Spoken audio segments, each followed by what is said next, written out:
Welcome back to the Hidden Chronicles. In our journey through the Hidden Chronicles, we've decoded key terms that reshaped our understanding of prehistoric reality. Today, we dive deeper into the linguistic roots that hold the secrets of our ancient past. Let's continue the exploration.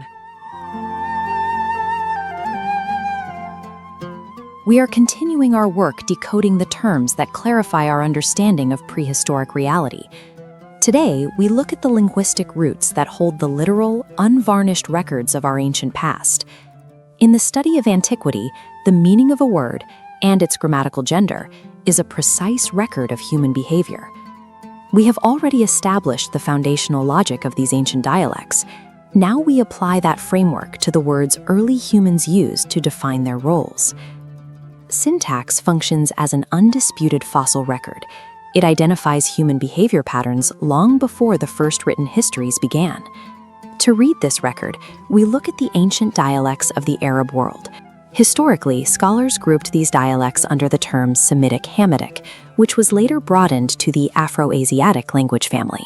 Examining the inscriptions carved into surviving records like this stone tablet, researchers such as Dr. Abdul Munim Mahjoub have established the corrected classification, the Ancient Arabic Language, or the Al-Ariba.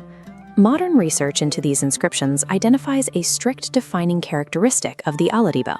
In this ancient tongue, words possess a deep, inherent, and functional meaning tied to physical action. Understanding this vocabulary allows us to reverse engineer the daily socio-economic reality of early humans.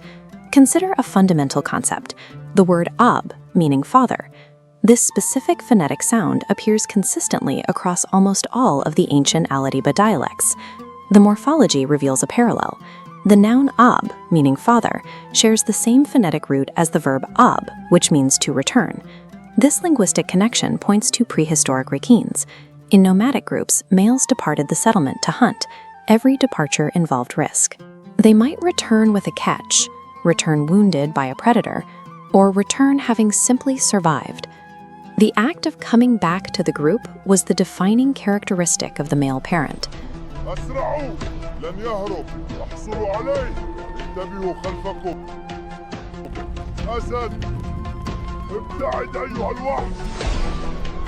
The title of father describes a physical cycle, the individual who ventures out and returns to provide for the collective. انظر إلى هذا. هل يمكنني مساعدتك؟ هذا جميل جدا.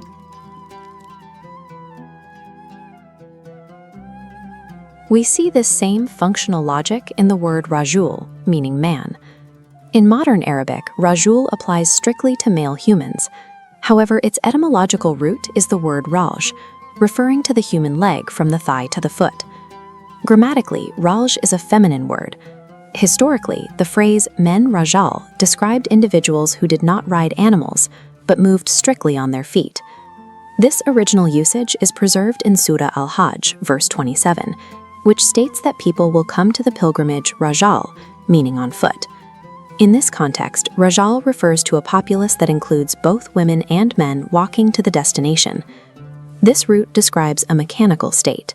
It distinguishes those who travel on their own legs from those who ride. If both genders walked, we must look for a specific feminine version of the word. The ancient dialects contained the feminine singular term rajula, which identified a woman walking. During the early hunting era, nomadic groups moved constantly. All members traveled on foot, sharing the same descriptor. The term's active use survives in the verses of a poet from the ancient Himyarite tribe in Yemen. He cursed a group of people for disrespecting the sanctity of the rajula. This poem confirms the word functioned as a daily signifier for a respected female role. Eventually, the language pruned away the feminine walking designation, leaving the male version to represent the root. We can find cross-linguistic verification for this etymological structure. Examining this Syriac manuscript, we find the RJL root, meaning leg or walking, present in Hebrew and dozens of regional dialects. Using Dr. Lagoub's pre-language theory, the geographic spread expands into deeper antiquity. On cuneiform clay tablets, we find the Sumerian cognate lu, translating to man. The syllable lu is a fundamental phonetic component of the broader Arabic word rjlu, or rajul. Using the physical concept of walking to define a person appears to have been a continent-spanning prehistoric reality. This explains why the masculine rajul survived, while the feminine rajla was forgotten. The historical records suggest a distinct divergence in early labor, with female roles becoming specifically linked to the land. Women invented agricultural settlement and maintained the communal flame. In contrast, men continued to hunt on foot. Because men maintained the specific physical action of hunting on foot, they retained exclusive use of the word rajul. The linguistic disappearance of rajla coincides with the transition from shared nomadic movement to specialized agricultural labor. Ending nomadic movement to settle the land introduced new requirements for survival.